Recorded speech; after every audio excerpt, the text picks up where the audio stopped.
have Oluwakemi Jeje joining us today. We're discussing why maternal health and child nutrition is everybody's business. Now, she's a nutritionist and she's a founder of Whole Eats and Community Pot, which is a wellness and nutrition initiative.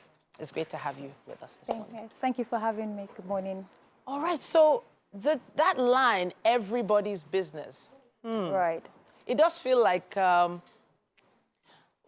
is the saying, it is the village. It takes a community. Takes a community, takes a village to raise a child, yes. When it comes to the nutrition of that child, a lot of people don't really pay that much mind to their neighbor's child or a child in your child's classroom, for instance. Right. When you say it's everybody's business, how exactly do you mean? So, truth is, the quality of our lives is directly proportional to the quality of our community. Okay. You can't be separate, essentially. So you can focus. I mean, we're all neck deep in trying to get our own lives together. We're busy doing that. But we must also be mindful of the fact that we really can be so much better than the community that we're in. I mean, imagine a lone star in a struggling organization. You're just a lone star in a struggling organization. That's what it is. But if you're average in a thriving organization, then you're better off than being a lone star. So essentially, it's the vertical spread and the horizontal spread that makes who you are in that space. Okay.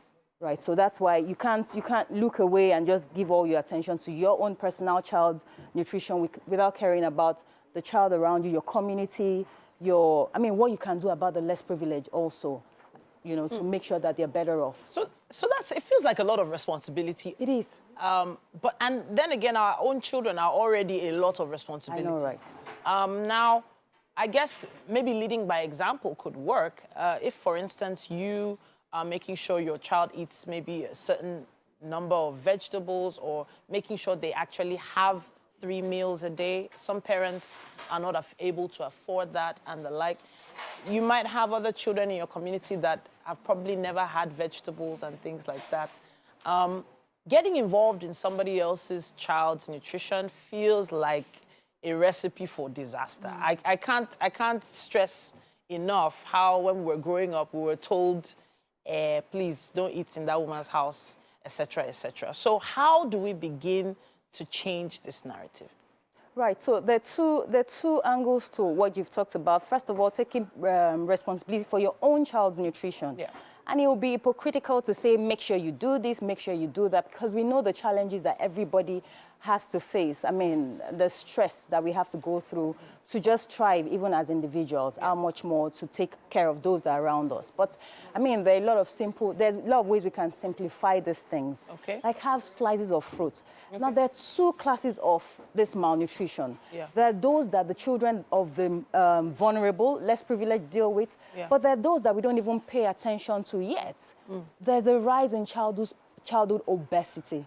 Oh, wow. And that's as a result of lack of micronutrients. They're small, quantities that the children need to have. But, I mean, they just have the burger, they just have rice, they just have the convenient food. And it's easy to judge and say that, oh, we're not doing well, but it's really stressful. So meal preps, just try to, during the weekend, have slices of different types of fruits in your lox and throw them in the fridge and then have the child go along with them. And, have like family times when you have trays of those fruits and, you're watching movies and that's what you have.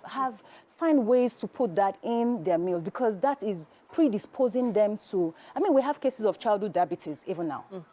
Yeah. Scary thought. Yeah, so that's even within your own space. But outside of your space, there are a lot of initiatives going on, and we all hear about them. So it's even more difficult now. We don't even go to neighbor's house anymore. When I was growing up, we could go to our neighbor's house, and then their mom is cooking. You could time when the mom is cooking and go there and sit down like you want to watch Tales by Moonlight. And when they're 7, you just get up and like, oh, I'm just going to go. And she says, oh, no. She's going to say, oh, no, sit down, right?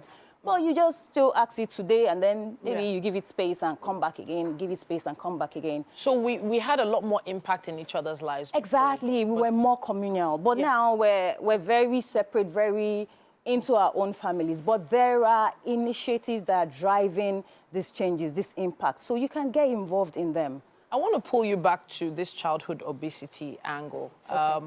Because yes, we see some children in church, in schools who are, you know, their buttons are always bursting. Their trousers don't fit anymore, and you know the parents of this child. They don't look like that.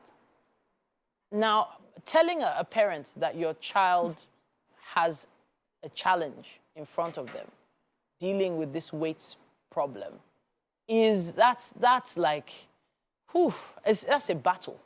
How do you even begin this conversation with another parent? Because yes, you said it takes a village. So what do we say?